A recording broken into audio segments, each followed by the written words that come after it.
दोस्तों, आज हम आपको एक ऐसी औरत का वाकया सुनाने जा रहे हैं जिसे अल्लाह ताला ने गद्दी की शक्ल में बना दिया।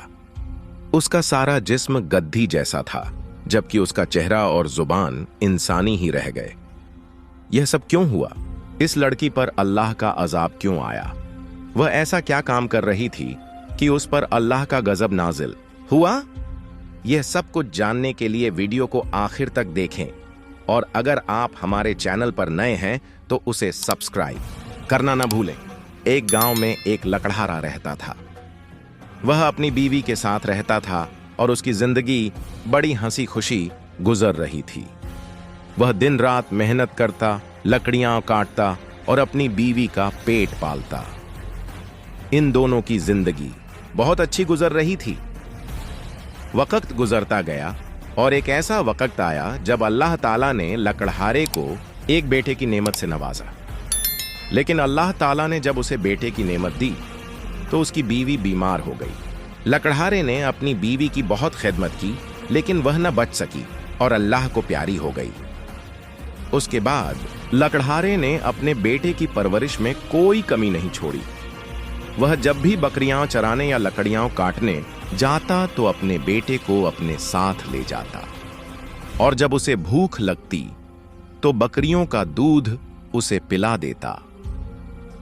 आहिस्ता आहिस्ता वक्त गुजरता गया और लकड़हारे का बेटा बड़ा हो गया। जब लकड़हारे का बेटा बड़ा हो गया तो लकड़हारे ने उसके लिए शादी कर दी। शुरुआत में उसकी बीवी बहुत अच्छी थी और लकड़हारे की खिदमत करती थी, लेकिन धीरे धीरे उसके रवैये में तब्दीली आने लगी। अब लकड़हारा बूढ़ा हो चुका था। वह सिर्फ लकड़ियां काट कर लाता और सारा दिन अल्लाह ताला की इबादत में गुजार देता। लेकिन उसकी बहू को यह चीज पसंद नहीं थी। वह कुछ दिन तक काम करती रही, मगर फिर एक दिन जब लकड़हारा लकड़ियां काट कर घर आया तो उसने देखा कि उसकी बहू बीमार पड़ी हुई है और कमरे से बाहर नहीं निकली। लकड़हारे ने देखा कि उसका बेटा भी खेतों में काम पर गया हुआ है। उसने सोचा कि शायद मेरी बहू ठीक नहीं हुई होगी, जिस वजह से उसने घर का काम नहीं किया। लकड़हारे ने सारा घर का काम किया, बर्तन धोए, कपड़े धोए और खाना बनाया। इसके बाद उसकी बहू ने रोज की रूटीन बना ली। वह न उठती न कोई काम करती। जब लकड़हारा घर आता तो देखता कि शायद मेरी बहू अभी तक ठीक नहीं हुई, तो वह सारा काम खुद ही करने लगता। लकड़हारा दिन भर काम करता और उसकी बहू सुकून से सारा दिन कमरे में लेटी रहती। एक दिन लकड़हारे की बहू ने लकड़हारे से कहा, मैं तुम्हारी मुलाजिमा नहीं हूं कि घर में काम करूं, इसलिए तुम्हें रोज घर का सारा काम करना पड़ेगा। चूंकि लकड़हारे का बेटा खेतों में गया हुआ था, उसकी बीवी ने इस बात का फायदा उठाया और लकड़हारे को मजबूर कर दिया।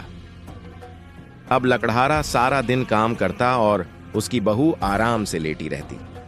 फिर एक दिन लकड़हारा कुरान पाक की तिलावत कर रहा था कि अचानक उसकी बहू गुस्से से आई और चिल्लाने लगी, सारा घर का काम करने वाला है और तुम यहां इबादत में मसरूफ हो। इतनी भी क्या जल्दी है? इस उम्र में इतनी इबादत करके कहां जाओगे? लकड़हारा बोला, बेटा बस थोड़ी देर की बात है, मैं थोड़ी सी और तिलावत कर लूं और नमाज पढ़ लूं, फिर आता हूं। लेकिन लकड़हारे की बहू गुस्से में आ गई, करीब आई और जबरदस्ती कुरान पाक उसके हाथ से छीनकर नीचे फेंक दिया। जैसे ही उसने कुरान पाक की बेहुरमती की, अल्लाह ताला की कुदरत हरकत में आ गई। अल्लाह के हुक्म से वह लड़की फौरन गद्दी की शक्ल में तब्दील हो गई। उसका सारा जिस्म गधों जैसा हो गया, जबकि उसका चेहरा इंसानों जैसा ही रहा। यह कहानी हमें यह सबक देती है कि हमें कभी भी अपने बुजुर्गों और काबिले एहतराम लोगों के साथ बदतमीजी नहीं करनी चाहिए, और जो भी अल्लाह ताला के दीन की बेहुरमती करता है उसका अंजाम भी ऐसा ही होता है।